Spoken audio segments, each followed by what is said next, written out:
cited highly competitive environments and a narrow definition for success as main barriers to research, which I believe is not only relevant in science, but also in music.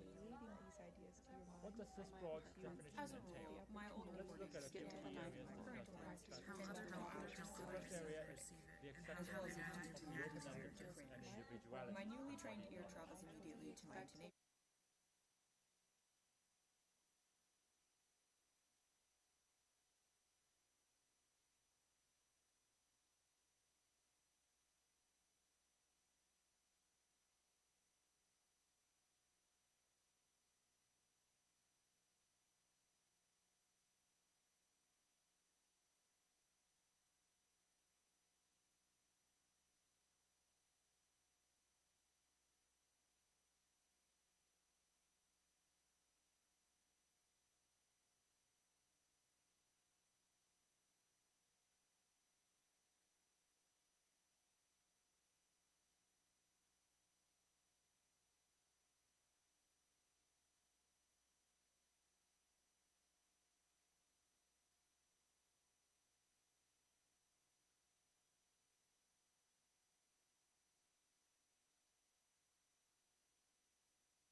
To those of you that are returning to another section of the American Dream Reconsidered Conference, or for your first time, welcome to this session if you're joining us in the middle of the week here.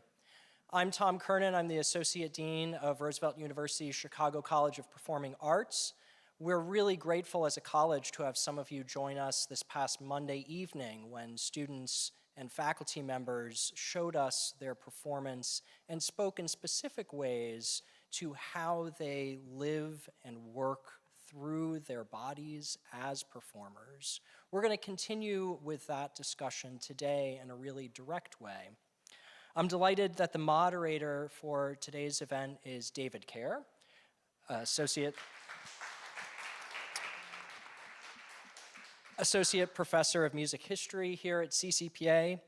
Professor Kjar, as a researcher, a teacher, and a performer, is an expert on this subject, and someone whose thinking has shaped mine and others in considerable ways. Because of the manner in which he works, Professor Kjar invites our performing arts students to grapple with these questions that might seem so fundamental to performance, but they're ones that are often superseded by other perspectives at various points. This is to say that our students are really fortunate to work with David, and David's really grateful to work with them, and we're all in for a real treat in having this group think through with us the questions of the embodied aesthetic of performance. Thank you, David.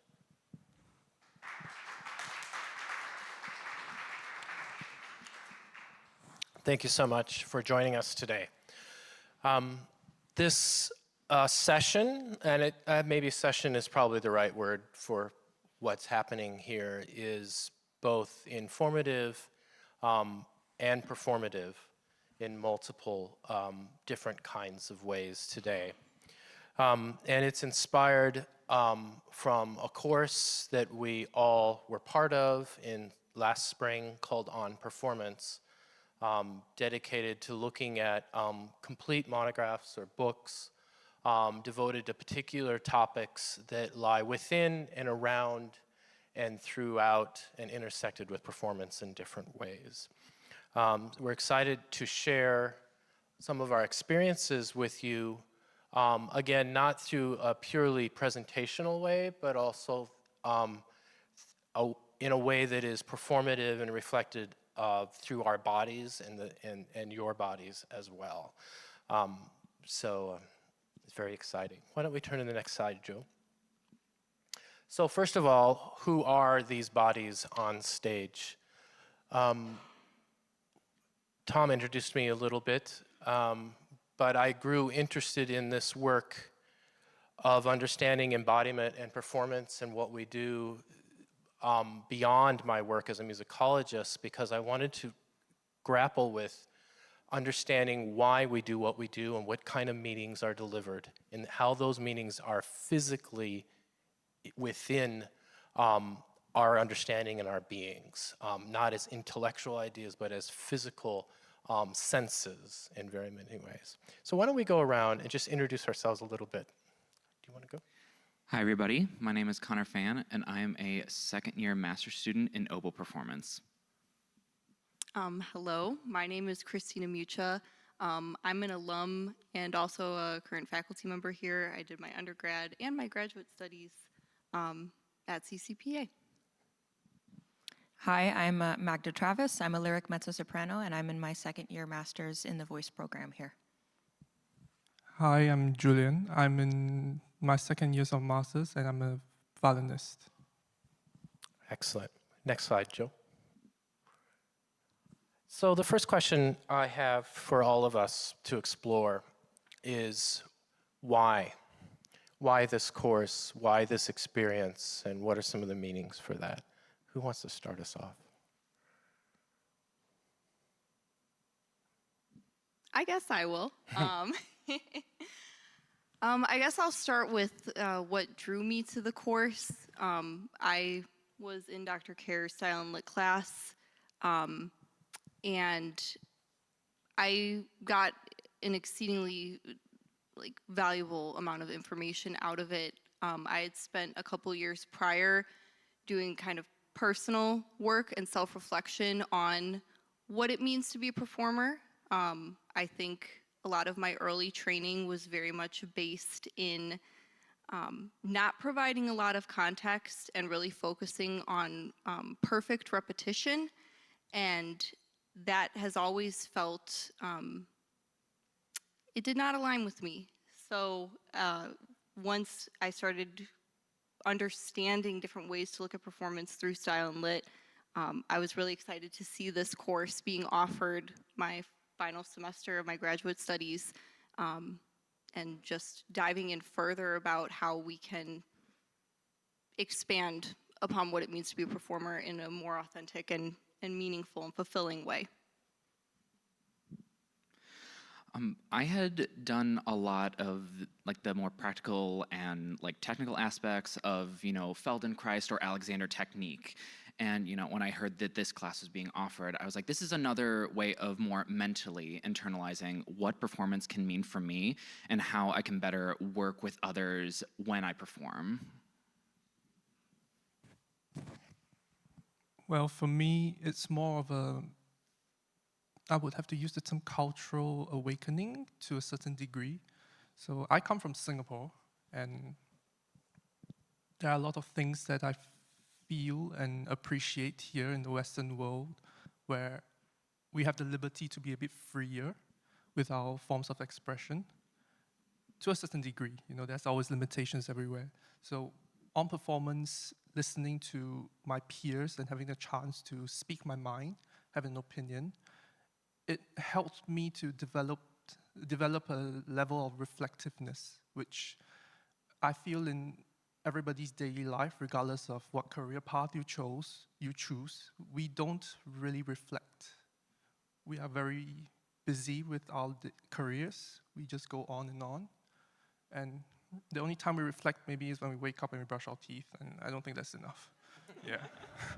So being able to listen to my peers, my friends, my colleagues, my professor, reflect on things, share their ideas, is invigorating. Yeah, so I thought, why not? Just jump into a pond, and if I drown, I drown. If I don't drown, hooray. At least your teeth are brushed. And I actually was not a musician for the majority of my undergraduate experience. I was in theater. And a lot of my background comes from devised work, kind of experimental theater, and so I was always wrestling with these kind of questions of embodiment, but in a very different space than in the music one. I was doing a lot of gender bending, things like that. So I think I was fascinated by the idea of all these questions that I'd seen asked when I was studying dramaturgy being asked and applied to music, because it's not something that we get the privilege to really experience and think about and talk about most of the time, especially in this academic environment, reading the types of readings that we did. And I think what was really important to me personally about my decision to take this course, and what I really feel like we got out of it, was that we need to be able to talk about how different bodies performing the same works are perceived differently. And this course gave us the ability to really explore, well, how does my body in this context, how are people perceiving me? How do I perceive myself in these works? Do I feel a connection to them? Am I at odds with my connection to them on a personal level? Because without asking these questions, we can't really make the kinds of strides in this discipline that we need to make.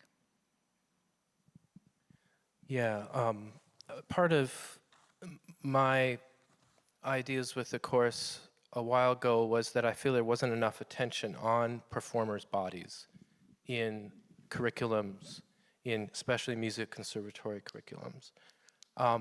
And that, as I think we might see today as well, that is a bit of a terrifying enterprise, is what if we were actually to go there and see where it is. So that's kind of my big why, is exploring, instead of focusing on composers' intentions and scores, what are ways that we can actually look at these bodies and collective bodies to understand better why we do what we do, and perhaps inform a little bit why we have the difficulties that we have and the challenges that we have along the way. Joe, why don't we turn to the next slide in terms of themes of the course. So I'm interested in some of the themes that you found interesting. The course, as I said, was sort of dictated by a number of books. They read something like 60 million pages, I think, for the course. So 300 pages a unit, at least, in general. But books are really very devoted, either interdisciplinary ways or direct musical ways, to different themes that are up here on the slide. But I'm interested in some of the impressions you had in terms of themes that resonated with you.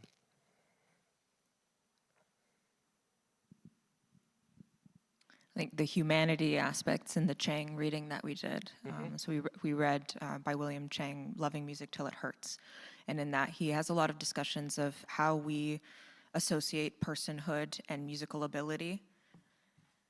And I think that was a really deeply touching theme for me, and kind of confronting one of the themes we'll see a little bit more later as well, of being more than the music that you make, and being more than the musicianship that you bring to the table, that there is inherent value in your personhood, and that being a musician doesn't make you more or less valuable than anybody else, which is a fascinating question, also one that's deeply difficult for me to wrestle with, because I feel that my discipline adds so much to who I am as a person. on a personal level, but taking a step back and realizing that in the grand scheme of things that I have inherent worth and that everybody else has inherent worth, even those of us who are not as musical, is a really hard thing to struggle with.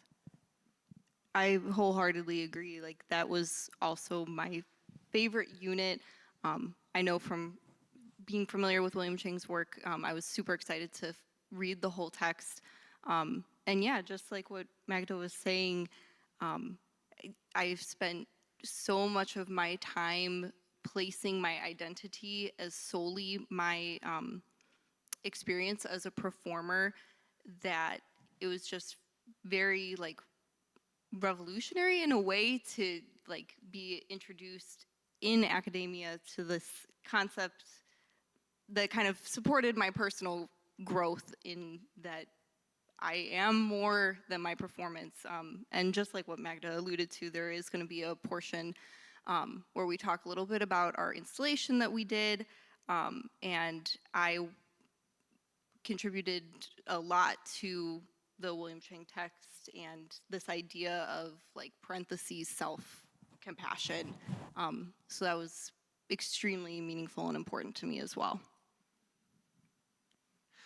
So one of the major themes that I felt really transcended throughout the entire course was embodiment.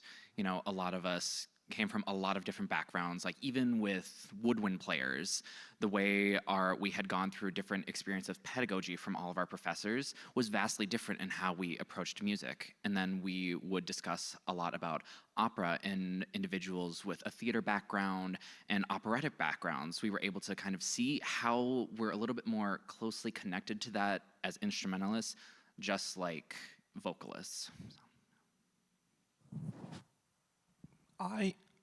Pardon me. I got very inspired by reading Spats. So the premise of Spats is more on technique and practice, and these are the things as musicians we all zoom in on immediately. You know, the first thing we always go to lesson, we always think, oh, is our technique right? Did we do what our teachers guided us to do? And to a certain degree, I feel it's unhealthy because we lose a level of humanity in our playing. We just always think about our shifts, our breaths, embouchure, whether our mouths are shaped right when we sing, etc. You know, it's just like when you meal prep. My friends know I meal prep a lot, and I eat the same thing all the time, and I get mocked for it. So. And they ask me, does your food taste good? I'm like, yeah. Are you sure? I'm eating it. So things like that. So when it comes to practice, I feel it's pretty similar in the essence where do we need to really concentrate only on technique? I'm a string player, and I see some of my fellow string players out in the audience as well. Yeah, we need to shift a certain way. But at the end of the day, does it feel right? You know, I've spoke to some singers around and pianists who work with singers, and I get told a lot that, correct me if I'm wrong, that sensation, being comfortable as singers is a very high priority. And as instrumentalists, sometimes we forget that. You don't see everyone on the CTA walking around like this, right? So nobody does that. So that is unnatural. But we do it every day. So what Spats made me and what the discussion in class made me feel was we need a balance. You know, we can't always just zoom in on one thing. We need to make sure that we don't neglect the rest, like our friends. Yeah. Yeah, and Ben Spatz provides encouraging words at the end of that book where he starts to think of ways of our technique or knowledge of a technique as a kind of research endeavor, a more reflective endeavor, as a kind of laboratory for exploring and understanding, rather than imprinting onto bodies unknowingly actually working through the bodies and making that a university experience. So that was very inspiring for me from the spats, especially from my perspective and position. Why don't we turn a little bit to some of the methodologies in the course. The first one, so next slide, Joe. What we call the PEWs, or the Publication Evaluation Worksheets, or PEWs. Pew, pew, pew. And this is a kind of way of exploring literature designed not by myself only, but Tom and I actually put this together in a quick minute about 5 years ago to try to figure out how we could help students outline impressions and feelings and emotions and ideas as they're reading in the late night often, and then when they come to class, how can they have this documented so they can share? There are a number of things on those PEWs, but the most important thing, and I have to say that Linda Berna actually contributed this as well. These three words, these three comments were really her ideas. I like, I wish, I wonder. And this is what's so critical here from an embodiment sense is the I aspect. You're placing yourself and your body and your sense of yourself within these things that you're reading. So I wonder if you guys might be willing to share a little bit of some of your experiences with PEWs, et cetera. I'll go. So, like how I opened, I said I like to reflect. And so my PEWs are all very reflective. I wonder a lot more than thinking about what I wish and what I like. And my PEWs are all questions that I ask myself, and sometimes I share to the class. I leave it to you guys. I have these questions posted to you. So in my course, Existential Crisis, I don't know, but it's up to inference as artists. I leave it to myself and whoever I pose the question to think about their art.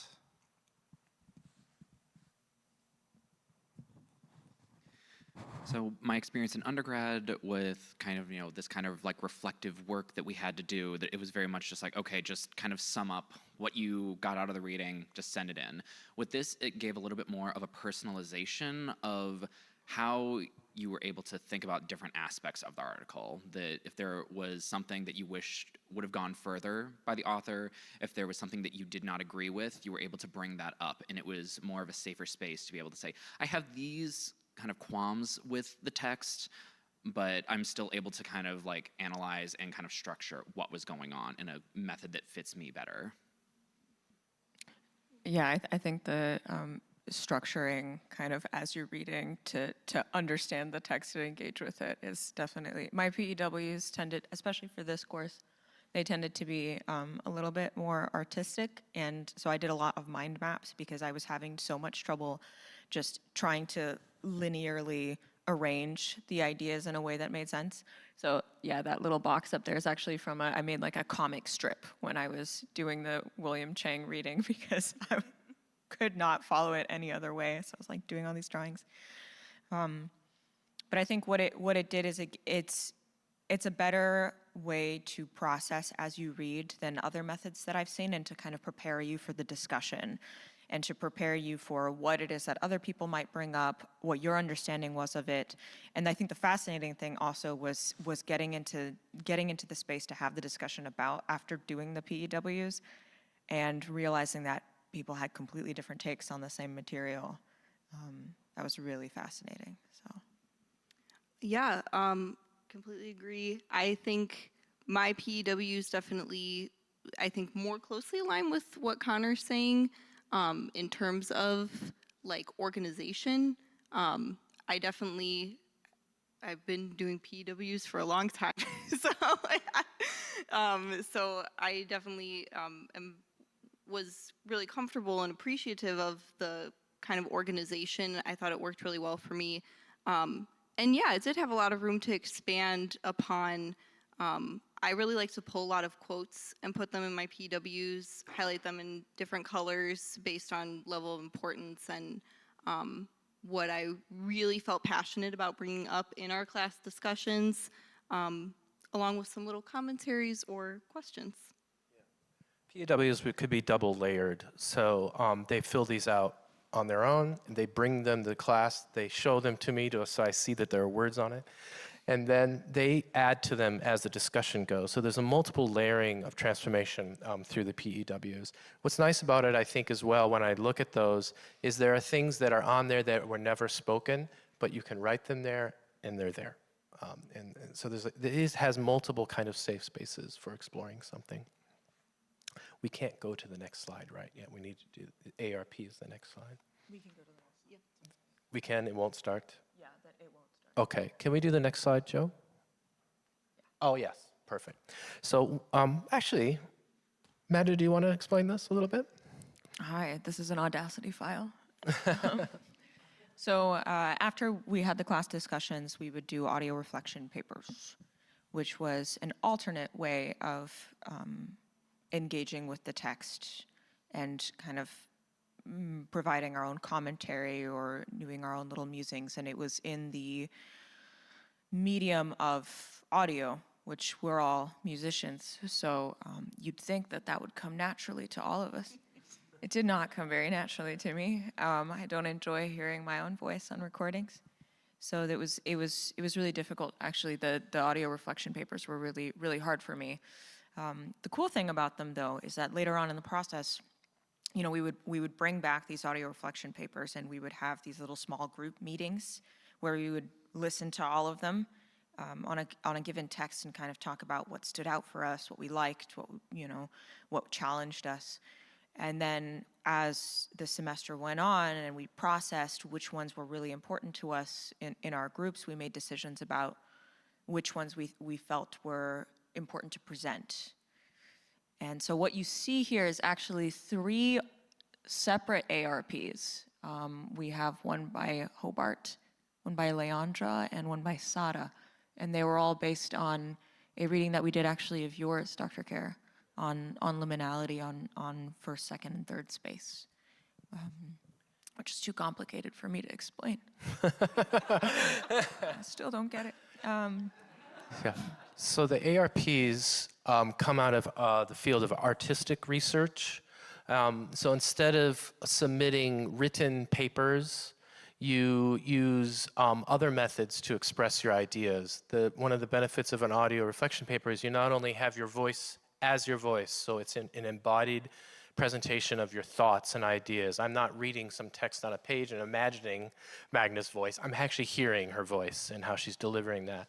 But what's also great is you can include other soundscapes in your audio paper and interviews and intersections of this and alterations of all of that. So it becomes, in a way, a very interesting kind of podcast combination, which can present multi-layers more simultaneously than the written word, which the written word is often stuck with a linear kind of understanding. Yeah, so exactly coming off of that, I should clarify that these 3 layers that you see at the top, where Hobart's is, that's actually a clip from Amadeus that he took. Then you have Leandra's in the middle, and that's her reflection on walking from the train station to here to campus and her experience of unhoused individuals along the way and how she ignores them and how she's feeling inside as she does that. And then on the bottom, you have an original composition by Sada. And so layering those 3 things and having them in kind of this audio conversation with one another. Yeah. Exactly, but they're all completely different takes on the same text, which is really cool. Is there more that you want to add to that, or should we play one? Anyone? With the ARPs, it was nice to be able to have this kind of fluidity for everybody, that everybody could kind of take the ball and run with it in a completely different direction. You know, for me personally, there were a lot of weeks where I just felt that I felt like I couldn't have like as much of a connection to what the material was stating. So what my go-to was for the entire semester was doing a kind of interview series that I would talk to 2 different people outside of the classroom and bring up different topics to them, and that helped me when we came back to class the next week further understand, okay, this is what was going on then, and then bringing that into the following week, so on and so forth. One thing that I wanted to mention was the collaborative little groups that we would do after we produced our ARPs in preparation for the installation, that was a really interesting process.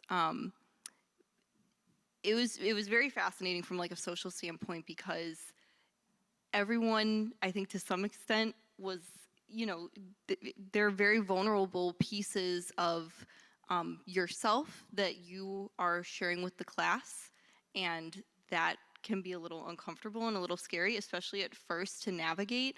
But it was really cool being able to be in this really safe space where you were just very encouraged. I remember having quite a few ARPs that I was like, ugh, like I don't like the sound of my voice, or I don't know if this theme really worked. And to hear, I think I remember Magda one time giving really profound feedback on one of mine, that it was just a really supportive environment that, yes, had this individual layer, but eventually it had this collaborative layer that was really cool.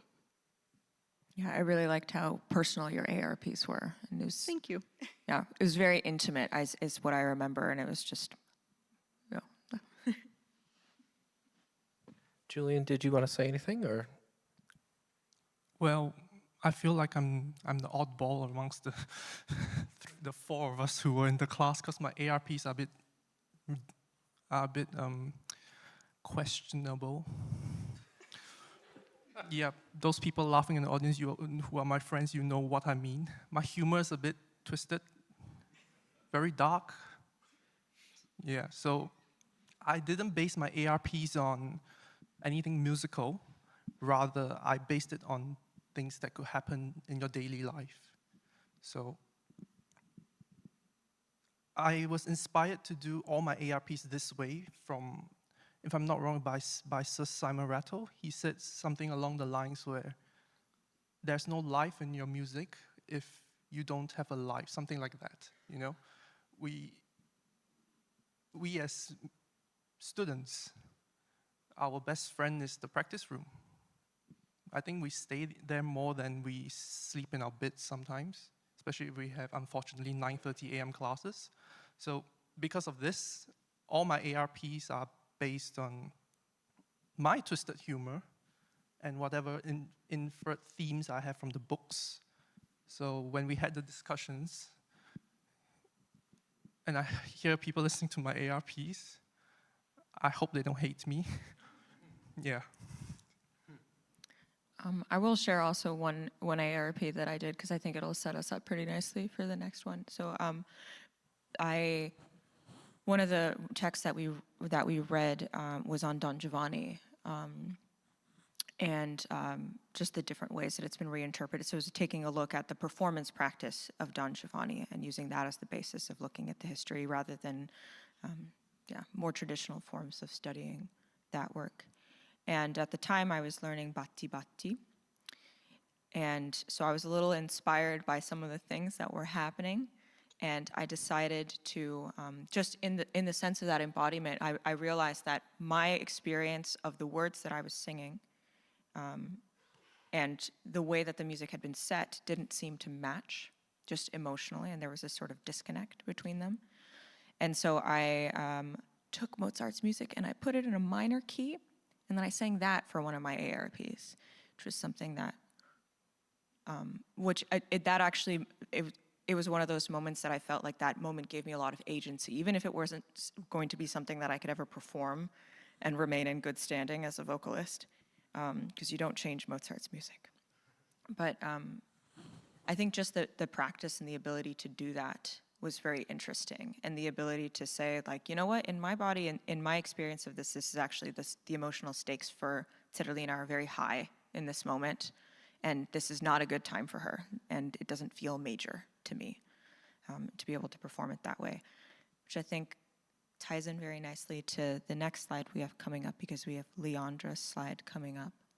So we'd like to share an actual ARP with you, but just for a trigger warning, there are interviews and discussions of rape and sexual attacking, etc. within that. But I just wanted to let you know that. So this ARPs are around 3 minutes in length or so. And this is one example of an ARP by one of our students in our class, Leandra. Joe?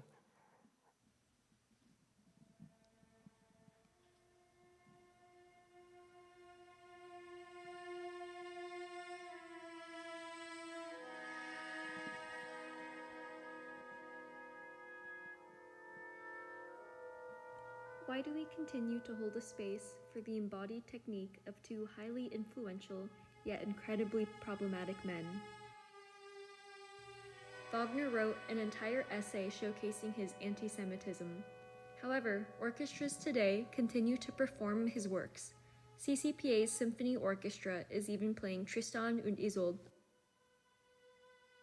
Bikram Choudhury is a guru that founded his own Bikram Yoga, a form of hot yoga.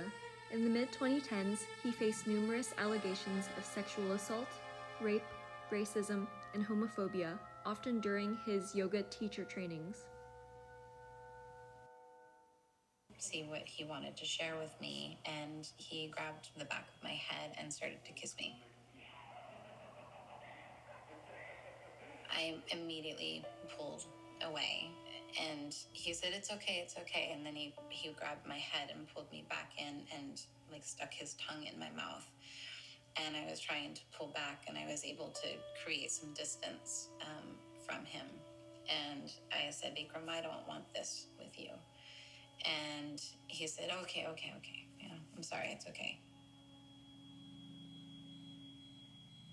He stood up and he grabbed my hand and brought me to the family room next to the kitchen.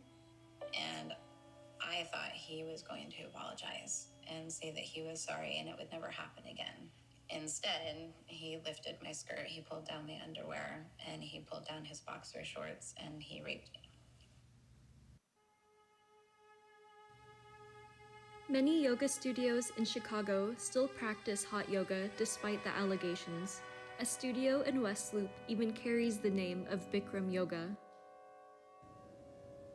We cannot disregard these two men's contribution to their respective industries. They remain highly influential, particularly because of their unique embodiment of technique. Wagner completely changed the course of traditional Western music with his complex harmony and use of leitmotifs. This brand new embodiment of technique at the time inspired fierce devotion from musicians such as Bruckner, Strauss, and Mahler. Yet many of his followers were also Jewish, displaying a highly complex relationship in the face of his anti-Semitic remarks. As Spatz pointed out, Bikram's yoga embodied the popular health and fitness paradigm. Bikram's yoga had enormous appeal for a relatively privileged class of urban practitioners. You have said that there are 3 things you don't like. No, you're wrong. Not 3 things, 4 things. What are they? I always said I don't like cold weather, cold food, cold heart, and cold pussy. So you did incomplete, I completed. Thank you. Bikram himself fled the United States after the lawsuits, but he continues to hold his teacher trainings internationally. Can we separate these problematic men and their anti-Semitic and misogynistic philosophies from their empowering and widespread techniques? This is an idea that I've struggled with for a long time, and even now I still don't have a clear answer. I personally don't believe that you can completely separate the art from the artist, yet I continue to consume and participate in what I find problematic because the embodied technique is unfortunately so compelling.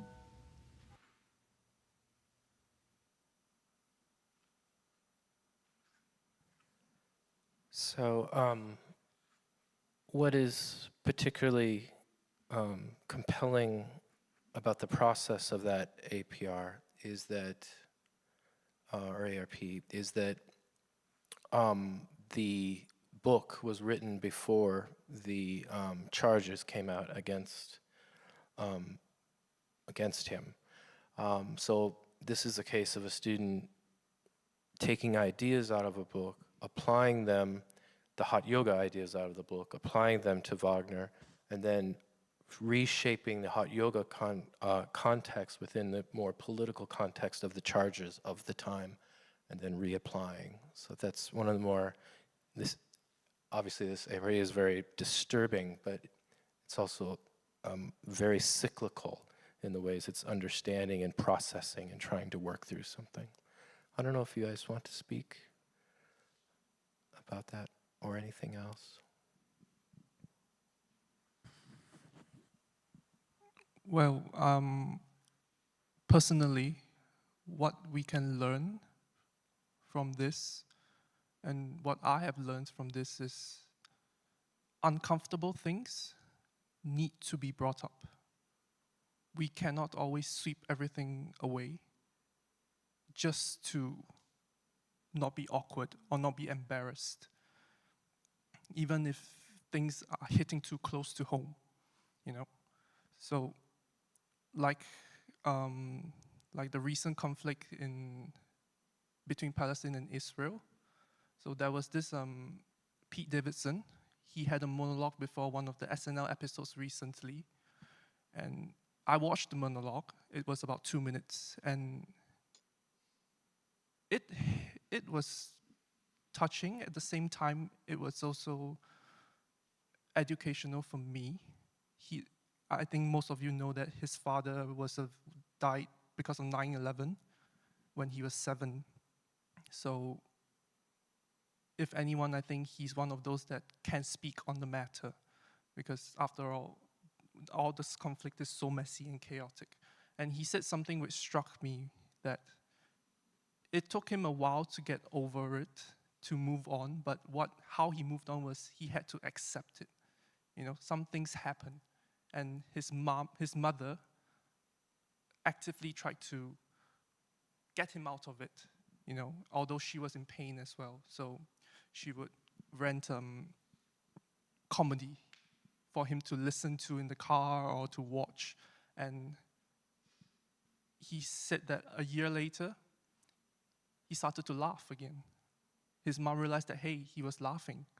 And his message was, yes, conflict is always around, it's always everywhere. But what brought him peace to a certain degree at some point in his life as a child was humor. And what I learned from that, and in relation to listening to Leandro's ARP, is that, yeah, we need to talk. There's nothing wrong with negative embodiment from time to time. We are always so absorbed in positive things, you know. We want things to be happy, we want things to be interesting, we want things to make us feel warm and fuzzy inside. What about the elements of balance? If we as musicians need to balance our work and life, then when sensitive things come up like that can affect the art world, the music world, we need to talk about it too. So something that struck me, and I believe we all should embrace some levels of negativity from time to time. It's not always a bad thing. You know, if you brush your teeth and you drink orange juice, it's bitter, but it's an experience. You never know till you try.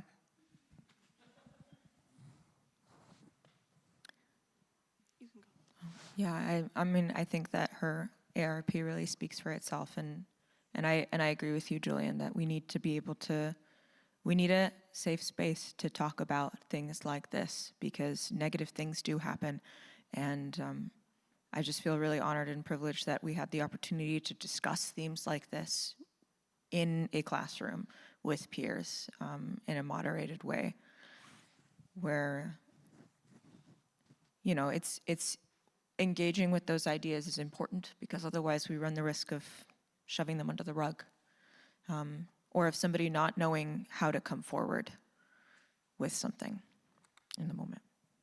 That's actually exactly what I was going to say. I mean, building off of both of you, in terms of not only what you're saying, Julien, of like negative embodiment being a thing and perhaps in some cases necessary, but also just recognizing that there is negative embodiment, and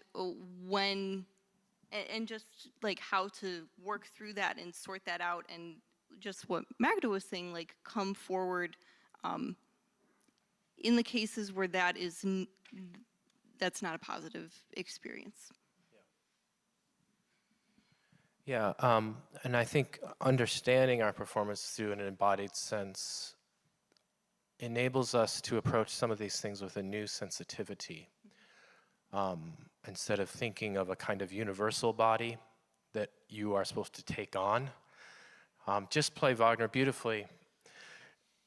We understand that all these different bodies are doing this, and therefore we can have real discussions and real discourses on how those different bodies play out in different situations, and deal with the negative and positive effects of all of that. Why don't we turn to the next slide, Joe? Thank you. So one of the other aspects of the course was actually creating an installation. And this we owe to the Office of Student Research at this university, and the opportunities that they provided us to actually get our work out of the classroom, actually. And so as part of the performative aspects of much of the work in this class, it began to occur to me that it was important to see how other art is revealed in other ways and expressions of art. So it was necessary to go on a field trip. So, and we went to the, so I'll just let you guys talk a little bit about that experience. I loved going. I have never had the experience of doing like an excursion in a collegiate class. I think COVID had a lot to do with that. And really what I took away, I mean, going to the museum, seeing all the artwork and being inspired in that way and remembering certain pieces, that was all important. But the thing that I think I got the most out of that experience was the environmental shift. It was great to, you know, be walking down the hallway or standing next to something that you found interesting and talking to someone who typically sits across the room from you that you don't get to engage with very like personally often. And we had a little discussion over coffee and lunch afterwards in the lobby, and just getting out of like the beige box that is Marx Hall, I think really helped us all to just be more comfortable, be more creative. And yeah, I thought it was a really good shift that we decided to do, you know, at whatever point in the semester, rather than staying in Marx and looking through just having text as our sole referential material. So the museum we visited was the Museum of Contemporary Art. And many of the installations I thought might have provided a model or inspiration for the ways in which we might express some of our findings and some of our explorations in the installation. Is there any more that you wanted to add to that? It was really nice being able to look at a different medium. You know, a lot of us, especially instrumentalists, you know, we're constantly going to lyric opera, we're constantly going to CSO. So being able to experience kind of, you know, something a little bit different than, you know, the Art Institute down the way, you know, we were able to see some things that were a little bit more pressing. And again, I think it meant more to have the group go together instead of just Dr. Kjar saying, okay, this weekend go by yourselves. With us being able to interact with each other, we were able to kind of pull ideas from what other people were saying, even if, you know, typically in the classroom we didn't hear from them, and it gave a little bit even more comfort for some individuals who don't typically put their voice out there a lot, and to have that kind of intimate space of being able to connect with different forms of artwork. Yeah, and I think we noticed that as well with listening. In my experience in music school, was given a huge listening list and sent off to the library to do that all on my own. But we even do this now more collective listening in classroom. And that is because it's an embodied collective listening experience. So yeah, I do hear you. The idea of just sending them to the museum doesn't really make sense. We need to be there. Then we bring that experience back. So this ultimately then led to an installation that happened in 3 different spaces in the university. One of those spaces was here. Another space was the 9th floor auditorium. I guess it's called Learner Lounge. And the other was Mark's Hall on the 9th floor as well. Each of these spaces had different, oh, so Joe, you can do the next slide. Each of these spaces had different differentiations in terms of understanding content in the course in relationship to ideas of spatiality. First space, second space, third space. Roughly, first space are objects that are tangible and measurable. The chair is there. Second space would be the chair has meaning. Oh, it's a kind of comfy chair. So it projects a kind of meaning in that sense. Third space is putting Connor in that chair, in that suit, and the sort of different with those socks. And then a new kind of sense of understanding what this all means is developed. That's a third space. So that's sort of a very elementary explanation of it. But we tried to create that with our findings with the installation. So the first space here was on the 9th floor, Learner Lounge. This was open for people to just walk by. And maybe Connor, you want to talk a little bit about it because you're one of the main features in that. Oh, Connor and Julien, yeah. Oh, so the two of us, we were able to have a really good open conversation for about an hour, just for anybody that wanted to come in, sit down, and listen to us discuss. You know, we went through a lot of the themes that happened throughout the semester and kind of broke it down so that, you know, people that really didn't understand first, second, third space, they were just able to kind of latch on to kind of like the lower bar. And we also had a lot of the materials laid out so that people who weren't really wanting to interact in that personal manner were just able to pick up a book or look at one of the quotes that I think we put up in the trees. And, you know, there were certain points where Julien and I, we would look out into whoever was our audience and say, how do you reflect upon this form of embodiment within your own performance? Something along those lines. And, you know, being able to kind of go back and forth, that I would start a topic, Julien would run with it, and then I'd be able to give my take. It allowed for a lot, again, fluidity for what the first space could be. Did you want to add to that? There's a lot of beauty in the informality when Connor and I did it. And it was actually a bit nerve-wracking because we wanted to simulate a live podcast situation. And it was successful. We had a lot of fun. I had a lot of space to say all the ridiculous things I wanted to say. And Connor too. And the learning experience was one of being confident enough to embarrass yourself. You know, we are always too caught up with how we appear in front of everyone, be it the way we dress, the way we speak, and the way we perform, you know. And sometimes that can be detrimental. The anxiety, the stress that we give ourselves, we will not reach a level of performance that we desire. So being able to have this experience with Connor made me realize that, hey, you know, sometimes theatrics and performance doesn't need to be so serious. As long as you can convince yourself at the most foundational level, you'll be able to convince whoever's watching you or whoever's appreciating your art. And that way, whether or not you embarrass yourself, whether or not people judge you, does it really matter? Not really, you know? It's like when you cook. Some people like to put salt first before the pepper or the pepper before the salt. Does it matter? No, you eat, it comes out, it looks the same all the time. So, yeah. Oh, go ahead. And continuing with that, you know, the informality of it all, that, you know, the like people that were wanting to participate, but, you know, could only do one of the three spaces. You know, with ours, there was, you know, a little bit less of a constraint at some point. You know, for space 2, you would go and sit down. Space 3, you would come in here, and there was like a duration period. With us, you could kind of take it and leave it as you wanted. And kind of, again, with, you know, the not taking yourself so seriously, Julien and I we were in suits and then sitting in 2 big red beanbag chairs for an hour, kind of cracking jokes back and forth about different instances within, you know, our educational experience, what we've kind of had to go through as students and as musicians. So let's turn to the next slide, Joe. Second space was then down the hall what we call Marx Hall. And it was in this space that we decided to try to deal with aspects of meaning more directly.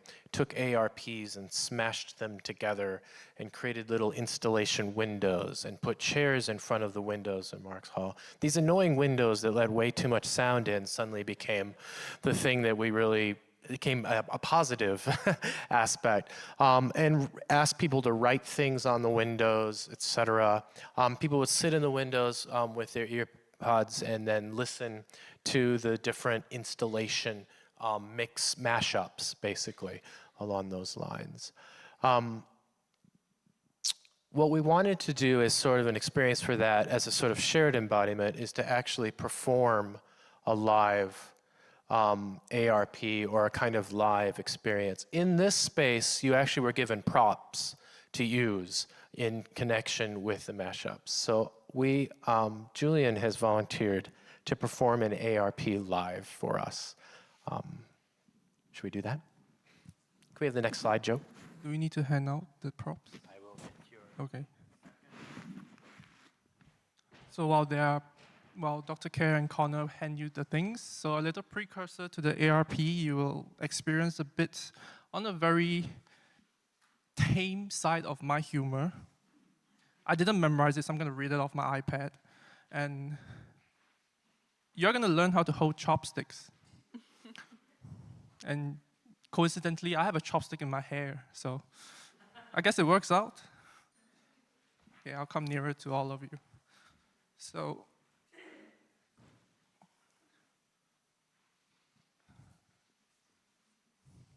isn't it fun, an Asian teaching you to hold chopsticks? And there's the humor. Does everyone have a pair of chopsticks? My God, some of you guys are so violent with chopsticks. Okay, so here it goes. So this ARP is based on Spats, which is one of the books that I really, really enjoy. So technique and practice are all part of our lives, from mundane everyday chores to specific skill sets our own profession might require. Personally, practice is a result of more than one technique put together. We always find comfort in familiarity, yet progress requires stepping into foreign grounds to make it familiar and comfortable. Chapter 4 briefly touched on culture, and with the elements of discomfort and being a violinist, discomfort is ironically a very familiar factor. No one walks around moving like how string players hold their instruments, and some may argue that it's bad posture. Well, it is. Can you imagine walking around like this all the time? You're going to break an arm or something. Together with the efforts of coming from a culture of my way or the highway, which meant whatever students learned was subject to scrutiny and doing things deemed the right way by educators, I would like to expose such an experience to peers and colleagues. As in acting, props are required. All of you have the wonderful chopsticks. And maybe a tinge of frustration and confusion is to be expected. It also serves to experience how technique is crucial, and you will definitely feel like you're learning to walk. So find yourself 2 thin sticks, you have it, about 8 to 10 inches long. And yes, in this case, size matters, but not in the way it sounds. There we have it. Alternatively, just get a pair of chopsticks, as that is what you're going to learn how to use from me. For those who are competent in the art of using 2 sticks to pick up all kinds of food, I'm so proud of you. However, if the sticks form an X when you're using them, I'm less proud of you. Do you now feel the slight tinge of dictatorship? Yeah, let's go. With your non-dominant hand, position 1 stick on the fascia between your thumb and index finger of your dominant hand. Ensure that you're leaving about 80% of the stick so you have enough room to pick up food with. Now rest the midpoint of the stick near the first joint of the fingertip of your ring finger, and rest your thumb over the stick. You should now be holding the stick comfortably with just 2 fingers. A little tip, you do not have to grip the stick too tightly. A firm, relaxed grip does wonders. Yeah, I know how it sounds, shut up. You should now be making a peace sign with your index finger and middle finger, which is ironic. I do not believe there was ever peace learning how to use chopsticks. It's a great skill though, so smile through it. Are you enjoying yourselves? God, you guys are crazy. Yeah. So the other stick is a bit lonely, so pick it up and position it on top of the first stick. Line up the second stick in a relatively parallel fashion to the first stick, and rest the second stick on the first joint from the fingertip of your middle finger. At this juncture, I would like to clarify that you do not need your dominant hand to help out. This might seem like common sense, but I did not when I was 6. I thought I had to do it with just one hand. And seeing my ambitious tenacity, my grandmother chuckled and never let me use my dominant hand to help. It was the most fun I ever had. So back to the chopsticks. Drop your index finger and close your thumb in. Oh, I see some of you are holding it already. God, wow. Where am I? Okay. As Sherlock Holmes proclaims to his dear friend, elementary, my dear Watson, you are now holding chopsticks. Let go of your dominant hand. You do not need 2 hands to handle 2 sticks. Wink, wink. Do you feel pain? Is it emotional or physical? Well, if you feel pain, smile through it. Get some small and light objects, or your friend's hair, or whatever you can find around you, and try and pick them up. Only one of the sticks should move, by the way. The bottom stick sits still, and the top stick goes up and down. Yeah, it's a little suggestive, I'm sorry. I urge you to stop your imagination. Thank you.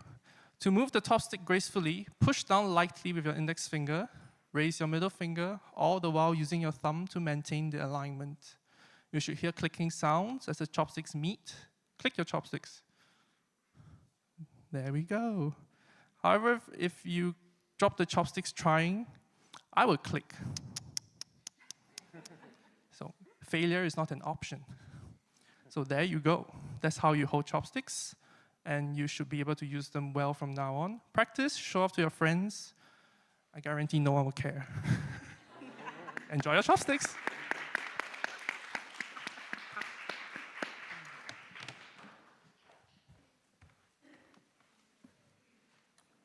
Joe, next slide, please.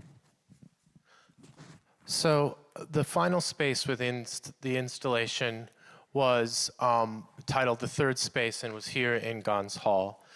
For now, though, you should take up your phone and gather the QR code as a collective effort as well, and you can have access to another space on the installation, which was an online space where it is still there and archived. The online space lives in an entirely different world now that it's detached from these physical worlds and detached from time last spring. It takes on a new life and lives on with new meanings and new ideas.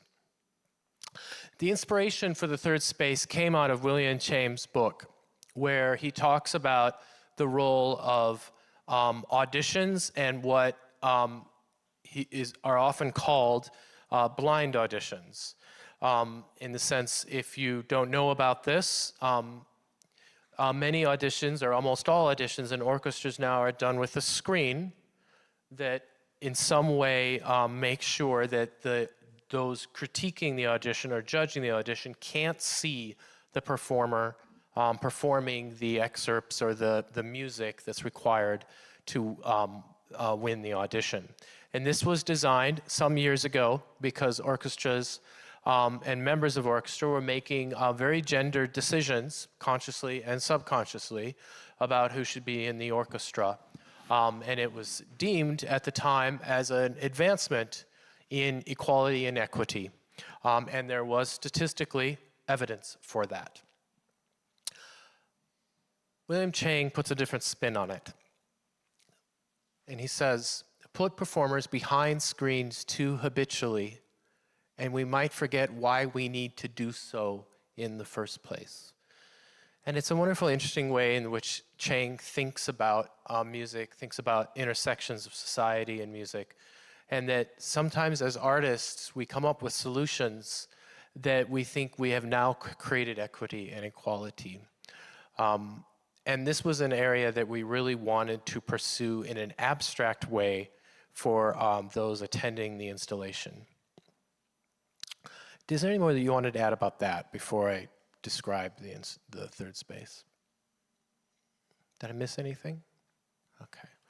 So we decided, how do you create this from a performative standpoint, but also revealing the findings and the things that we think are really fundamentally important? What we did, the other aspect of that blind audition is that they have a carpet down so that the judge does not actually hear whether you're wearing heels or not as well. And so that was another aspect of the audition that we wanted to address. All of this is about body erasure, essentially. It's about, we'll eliminate the body in the concept of that, and then the only thing that will be left is sound. And this, on its surface level, seems quite okay, but when you start to dig into that further, you realize that you're just perpetuating or cultivating a universal sound, that there isn't an opportunity for the field to really change because the one constant is sound only, not different aspects of sounds or personalities or where you come from or how you got here or what your training is, etc. So what we did to try to reenact this kind of body erasure is we put a screen up here and a chair behind that screen and asked people to enter into the lobby where they were immediately told to wait rudely, actually. Please wait until you're told to come, because that's what happens. And then they were brought along this hallway of the green room, if you've ever been in there, and they waited in the green room till they could come out and sit at a chair behind the screen.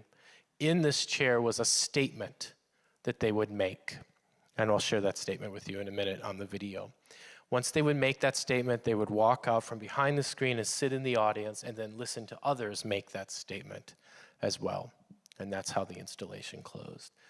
On the floor, next to the chair, were a bunch of shoes, high heels mostly. I didn't wear my high heels today. That represented the kind of gender aspects and gendered aspects of this whole process, hopefully reminding people of why the screen is there in the first place. So unless there's any more you'd like to add, yes, go ahead, Magda. Yeah, I think what especially stands out to me about that particular idea that Cheng presents is that all the onus is on me as the performer to erase my body, so that it gives, I mean, I don't do this practice because I'm a vocalist, and so my body is on stage whether I want it to be or not, and there's no way for me to erase my body from my performance. But I think what was really unsettling about that idea is that, you know, oh, if you just erase your body as much as possible as a musician, right, that's how you get to the point where people don't have preconceived notions or make judgments about it. There's no way to have your body and be the performer at the same time and perform well, which I think just socially we all know the implications as well of putting the responsibility on a person to erase themselves and their body so that it's not perceived in a way that they don't want it to be perceived. And Cheng wasn't saying take the screen away. He was saying, are we really thinking about why the screen is there?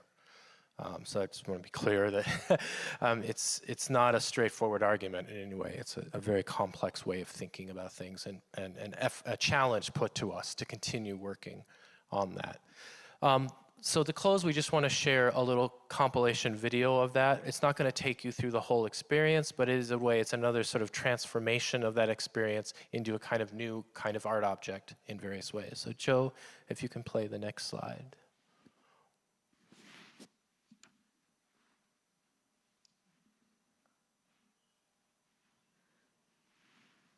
You may need to click on the video manually, unfortunately, on the previous slide.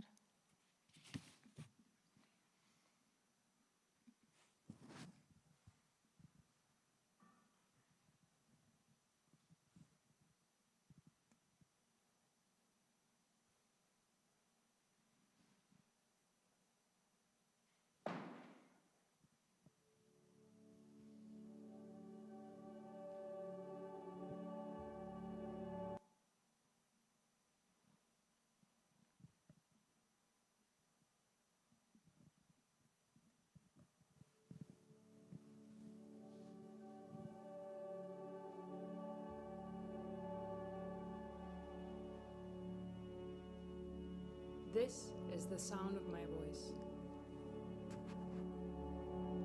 You don't know me. You don't know what I look like. You don't know where I'm from. You don't know how I got here.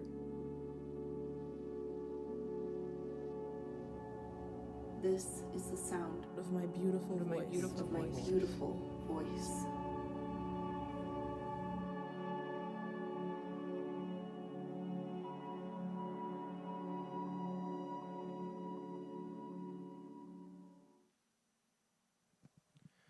So one of the statements in Chang's book that's always struck me is he says, love human or love people and music, but if you have to choose between one of the two, make sure you love people.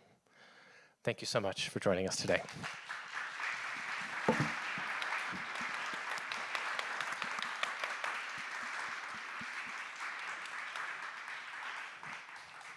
We do have a few minutes for questions, if there's any questions or comments along the line.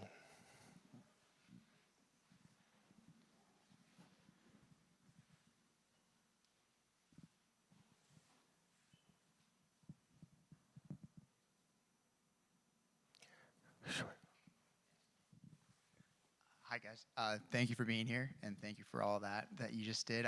As musicians and instrumentalists, how does it feel to have the ability to create an experience when you're up there on the stage that is quite unlike anything else an audience member might ever experience? Because Monday, I saw you guys kill it on the stage, and you know, I love classical music, but every time I get to hear it live, it's just wow. So how does it feel having that ability?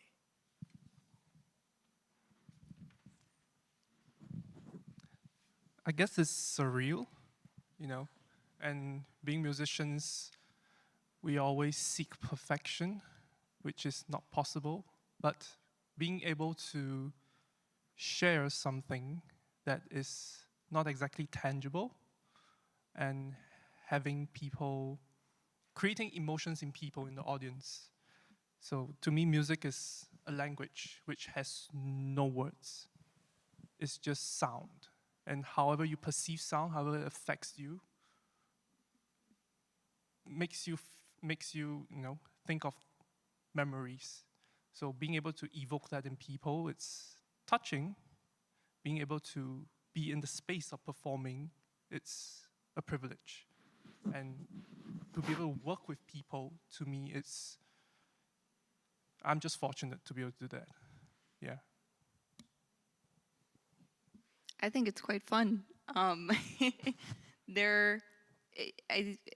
can only speak for myself as a performer, as like an instrumentalist, but there are historically just so many like conventions that it helps me personally to do a presentation like this, to do an installation that we did on performance, to just think outside the box of what we could be doing. And that for me really helps, has helped me as a musician in terms of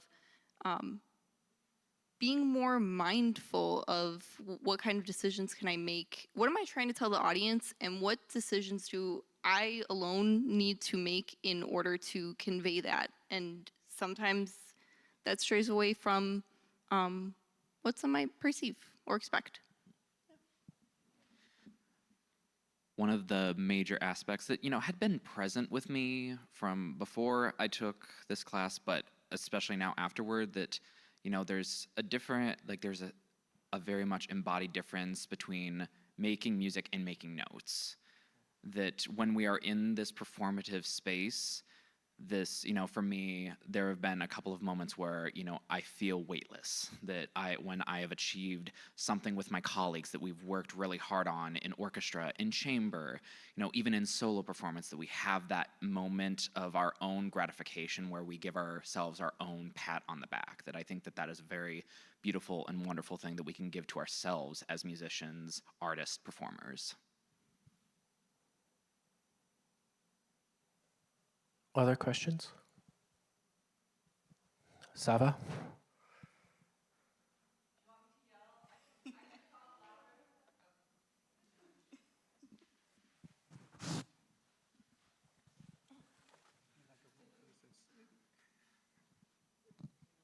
Thank you for this presentation. I'm a bit biased since I was also in this class, but I would like to ask, since taking this class, how have you seen your performance evolve? Like not just from a philosophical standpoint, but actually like in the application of what we learned. I would like to speak about that first. For my graduate recital, I presented a program entirely devoted to works by female identifying living composers. That was very, very much inspired from not only this class. I mean, I had been preparing the recital for a while, so it had to exist before, but definitely the work in my graduate studies of understanding from like a programmatic and even just like visual performative aspect that I do have agency over the repertoire and I can choose how to deliver it, but also kind of from the standpoint of embodiment and of agency and authenticity that I am presenting as the truest to me, like, and I feel very sure of myself in that, and no one could really tell me otherwise. If they didn't like it, they didn't like it, but I, like Connor said, I felt the gratification and the ability to look at myself and be like, that was something that I was really proud of, and was very meaningful to me. Kind of with going along that, recognizing the power and the status that we have within ourselves when we pick our own repertoire, and then also kind of looking at the repertoire that we're handed. There's only so much we can do, when we're a part of an organization that we're handed, something by Wagner, how we have to kind of digest that for ourselves and what that can also mean as a group and how to open that up as a discussion, kind of outside of rehearsal to bring that back in. And then, for solo repertoire, being able to figure out what do you connect with, what embodiments do you connect within that piece, and being able to understand the multiple layers that go into standing up on a stage, having all your colleagues listening to you, and presenting something for everybody. I think for me, it's changed my perception of other performers a lot, and I've gained a lot of respect for performers who push back on accepted common practice because they feel that they want to do something differently. And whereas before, my attitude towards that was different and more, I would say, more typical of somebody in a conservatory program, now I sit there and I think good for them, because without somebody pushing the limits of what we think is possible in performance and attempting to change that definition, and it's not going to be pretty the first time it happens, or the second, or the 10th probably, but unless we keep pushing, it's not going to happen at all. So I think what it really has given me is a deep respect for and appreciation of the people who are pushing the boundaries.